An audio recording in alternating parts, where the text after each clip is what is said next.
My wife whispered to her friend, thinking I couldn't hear. I feel stuck with him. I need a real man. I pretended I didn't notice. Just finished my drink and walked out. Next day, when she came home and discovered who had been waiting to talk to her, she nearly dropped her phone. I'm Josh, 36, and I've been married to Angela for 8 years. Until last weekend, I thought we had a solid marriage with normal ups and downs. Turns out she's been viewing me as inadequate for longer than I want to think about. And when I finally heard her say it out loud, something fundamental shifted in how I saw our entire relationship. Angela and I met in our late 20s through mutual friends. She was working in event planning, I was doing financial consulting. We got married after dating for 2 years, bought a house in the suburbs 3 years ago, talked about having kids eventually. From the outside, we probably looked like we had it all figured out. But over the past year, things had been feeling off. Nothing dramatic, just this slow erosion of warmth between us. Angela would make little comments about my appearance, my hobbies, how I spent my weekends. She'd compare me to her friends' husbands, how Mark was so handy around the house, how David had gotten this big promotion, how Chris was training for a marathon. Always just little digs, always delivered with a laugh like she was joking. I tried to brush it off as her being stressed. Her event planning business had been struggling, and I figured she was taking out her frustration on easy targets. I'd try to be more helpful around the house, suggest date nights, ask about her day. She'd respond with one-word answers, or change the subject. The breaking point came last Saturday. Angela's friend group was having a get-together at our house. 5 of her closest friends. Wine, appetizers, the usual. I was playing host, making drinks, bringing out food, trying to be sociable. Around 8 p.m., I was in the kitchen refreshing my bourbon when I heard Angela and her friend Nicole talking in the dining room.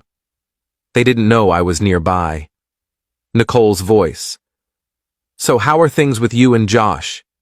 You guys seem good. Angela's voice, quieter but clear. Honestly, I feel stuck with him. He's just so comfortable, so predictable. I need a real man, you know? Someone with ambition, someone who takes charge. Josh is just there, he exists. I stood in the kitchen, bourbon in hand, processing what I'd just heard. My wife had just told her friend she felt stuck with me, that I wasn't a real man, that I just existed. I could have walked in there and confronted her, made a scene in front of her friends. Part of me wanted to, but instead, I finished making my drink, walked back through the living room, grabbed my keys and left without saying a word to anyone. I drove to my brother's house 20 minutes away. He wasn't home, but I had a key. I sat on his couch in the dark for about 2 hours, just thinking. Angela called 3 times. I didn't answer. She texted, "Where did you go? Everyone's asking about you. Are you okay?" I texted back, "I'm fine. Needed air. Don't wait up." Around midnight, I went back home. The party had ended. Angela was in bed scrolling through her phone. She looked up when I walked in. "Where did you go? That was so rude. Just leaving like that." Had to clear my head. "Clear your head from what? You were barely even socializing." I looked at her. This woman I'd been married to for 8 years. "I'm tired. Going to sleep." I went to the guest room. She didn't follow me. Sunday morning, I woke up early and started making calls. First to a divorce attorney my friend had recommended years ago when his marriage ended, left a voicemail requesting a consultation. Then to my brother, asking if I could stay with him for a few days. He said yes without asking questions. I packed a bag while Angela was still sleeping. Left a note on the kitchen counter. "Staying at Tom's for a few days. Need some space to think." I was gone before she woke up. Update 1. I spent Sunday at Tom's house explaining everything. He was furious on my behalf. "She said that to Nicole? With you in the house? That's disrespectful as hell." "I don't even know if it's the first time," I said. "That's what's killing me. How many times has she said stuff like that when I wasn't around?" The divorce attorney called me back Monday morning. We scheduled a consultation for Tuesday. I started documenting everything, our finances, the house details, any text messages that might be relevant. Angela called me Monday afternoon. I answered. Josh, what is going on? You leave a cryptic note and disappear? This is childish. I needed space. Space from what? What happened Saturday?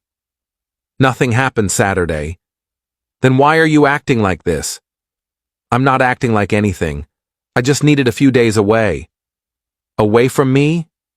Away from everything. She was quiet for a moment. Is this about me asking where you went? I wasn't trying to. It's not about that. Then what is it about? I'll be home Wednesday. We can talk then. I hung up before she could respond. Tuesday, I met with the attorney. Explained the situation. No kids, house in both our names, separate bank accounts but shared expenses. She asked if I had any evidence of infidelity. I said no, just disrespect and emotional distance. She said we could pursue a no-fault divorce, split assets fairly, be done in a few months if Angela cooperated. That night, I made another call. To Nicole, Angela's friend who'd been at the party. I'd gotten her number from Angela's phone contacts months ago when we were planning a surprise party. Nicole, it's Josh, Angela's husband. Oh, hi, Josh. Is everything okay? I need to ask you something and I need you to be honest. Saturday night, you and Angela were talking in the dining room. You asked how things were between us. Silence. Then, Josh, I don't think... I heard what she said, that she feels stuck with me, that she needs a real man. I heard all of it. More silence. Oh God, Josh, I'm so sorry. I didn't know you were nearby. How long has she been saying stuff like this? I don't think I should... Nicole, please. I need to know if this is new or if she's been feeling this way for a while. She sighed. It's not new. She's been making comments for maybe 6 months about how you're too passive, too comfortable, how she wishes you were more exciting. I've told her she should talk to you about it, but she always says you wouldn't understand. Wouldn't understand what? That she feels like she settled, that she married you because you were safe, but now she regrets not holding out for someone more, I don't know, more impressive, I guess. My stomach twisted. Thanks for being honest. Josh, are you going to... I don't know yet, but I appreciate you telling me the truth. Wednesday morning, I drove back to the house. It was 10 a.m. Angela would be at her office. Except when I pulled into the driveway, I saw her car there, and next to it, Nicole's car. I parked on the street and walked up. The front door was unlocked. I could hear voices in the living room, Angela and Nicole having an intense conversation. I walked in. They both looked up, startled. Josh! Angela stood up quickly. You're home. I thought you'd call first. It's my house, I said calmly. Then I looked at Nicole. Thanks for coming. Angela's face went confused. Coming? What do you mean? Nicole just stopped by to... I called her yesterday, I said. Asked her to meet me here this morning. I wanted to have a conversation with both of you present. Angela's face went white. You called Nicole. Why would you... Because I wanted to hear directly from her how long you've been telling your friends that you're stuck with me and need a real man. The room went silent. Nicole looked at the floor. Angela stared at me like I'd slapped her. You heard that? Every word. Saturday night. You were in the dining room, I was in the kitchen. You told Nicole you feel stuck with me, that I'm too comfortable and predictable, that you need someone with real ambition. Josh, I was just venting. For 6 months, apparently Nicole says you've been saying stuff like this for half a year, that you feel like you settled, that you regret marrying someone safe instead of someone impressive. Angela looked at Nicole with betrayal in her eyes. You told him that? Nicole stood up. I told him the truth because he deserved to know. Angela, you've been talking about him like he's some kind of disappointing compromise for months. I kept telling you to either talk to him or go to counseling, but you just kept complaining to us instead. You had no right. I had every right. Nicole said firmly. He's your husband. He heard you say that to my face at your own party. What was I supposed to do, lie to him when he asked me directly? Angela turned to me, tears forming. Josh, please. I didn't mean those things. I was just frustrated and you told your friend instead of your husband. You made me sound like dead weight to people we know. How am I supposed to come back from hearing that? We can go to counseling. We can work through this. Work through you thinking you settled for me? Work through you wanting a real man instead of the one you married? Angela, you don't respect me. You haven't for months, maybe longer. Why would I stay in a marriage where my wife thinks I'm inadequate? I don't think you're inadequate. You literally said I'm not a real man. What else could that possibly mean? She was crying now. Nicole quietly excused herself and left. It was just me and Angela in our living room, 8 years of marriage crumbling between us. Update 2. Angela begged me to reconsider, to give her a chance to prove she didn't mean what she'd said. She claimed it was just insecurity, that her business struggling made her lash out, that she'd been comparing our life to her friends' lives and felt inadequate herself. So you dealt with feeling inadequate by making me feel inadequate? I asked. That's not what I meant to do. But it's what you did, for months, apparently, and you didn't think to talk to me about any of this. You just complained to your friends about how disappointing your husband is. I'm sorry, I'll do anything to fix this. I already met with a divorce attorney. I'm filing papers this week. Her face crumpled. You've already decided? Without even trying to work on this? You already decided I wasn't good enough without even trying to talk to me about it. Why should I fight for a marriage you've been mentally checking out of? She didn't have an answer to that. I stayed at Tom's for another week, while Angela processed what was happening. She tried everything: apologetic texts, offers of counseling, promises to change. She even had her mother call me, which was awkward because her mom actually took my side. Josh, I don't know what my daughter was thinking, Mrs. Peters said. You've been nothing but good to her. If she can't see that, it's her loss. The divorce papers were filed 2 weeks after the party. Angela was devastated but didn't contest anything. We agreed to sell the house and split everything 50-50, no alimony, no drawn-out fights, just a clean break. The friend group imploded.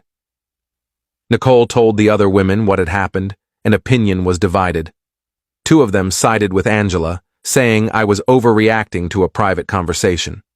3 of them, including Nicole, said Angela had been disrespectful and that they'd been uncomfortable with her constant complaints about me for months. Angela's business partner actually reached out to me separately to apologize. She said Angela had been difficult to work with lately, making everything about herself, and that she wasn't surprised the marriage had fallen apart. Update 3. The house sold within 6 weeks. We split the proceeds, divided our belongings, and went our separate ways. I moved into a downtown apartment, started focusing on work, reconnected with friends I'd neglected. The weirdest part was how many people told me they'd seen this coming. Coworkers said Angela had always seemed dismissive when she'd visit the office. Friends said she'd make little comments about me that felt off. My brother admitted he'd never particularly liked her but didn't want to say anything. Why didn't anyone tell me? I asked Tom over beers one night. What were we supposed to say? Hey Josh, your wife seems kind of mean to you? You would have defended her. You had to hear it yourself to believe it. He was right. Angela tried to reach out a few times after the divorce was finalized. Once to apologize properly, once to ask if we could stay friends, once drunk at 2 a.m., saying she'd made a terrible mistake. I didn't respond to any of it. 3 months after the divorce, I ran into Nicole at a coffee shop. We talked briefly.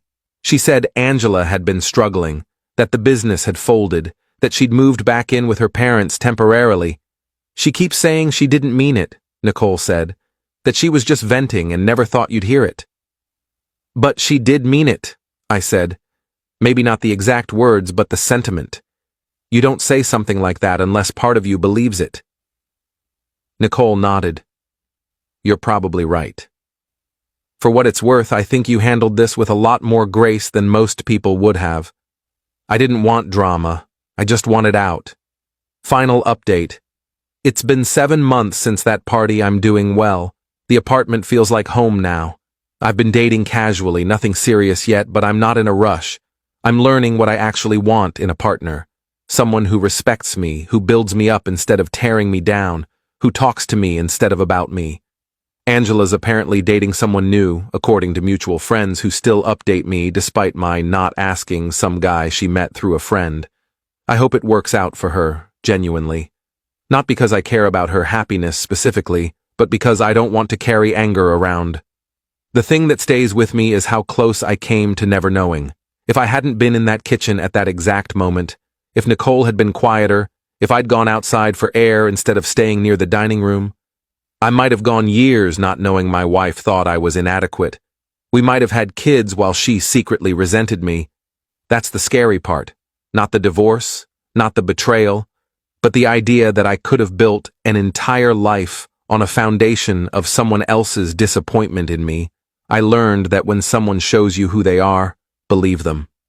When they tell their friend, you're not enough, they're telling the truth, even if they apologize later. And sometimes the kindest thing you can do for yourself is walk away from someone who doesn't see your value.